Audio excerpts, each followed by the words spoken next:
A new tool from the Massachusetts Institute of Technology is now giving you a chance to see how your digital footprint is tracked. The tool, named Immersion, scans your Gmail account and creates a map of circles and lines to highlight who you talk to and how often.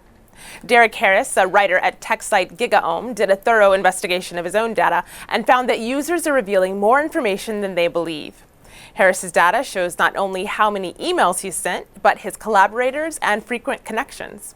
Metadata collections become a hot-button issue since recent revelations about U.S. government surveillance came to light.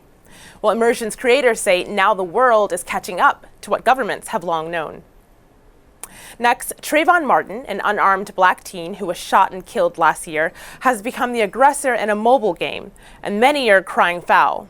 The game Angry Trayvon has been available since December, but recently caught attention as the trial of his shooter is underway. The character of Trayvon is shown roaming the street dressed in a hooded sweatshirt, wielding bats and other weapons. Miss Moore tweets, "The Angry Trayvon game is clearly proving that society views black men as hostile, angry, mad.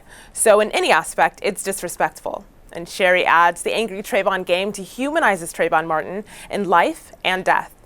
The game's developer issued an apology on Facebook saying the game wasn't meant to be racist. The game and the Facebook page have since been removed. And there's more reaction to this story on our website, so head over to stream.aljazeera.com.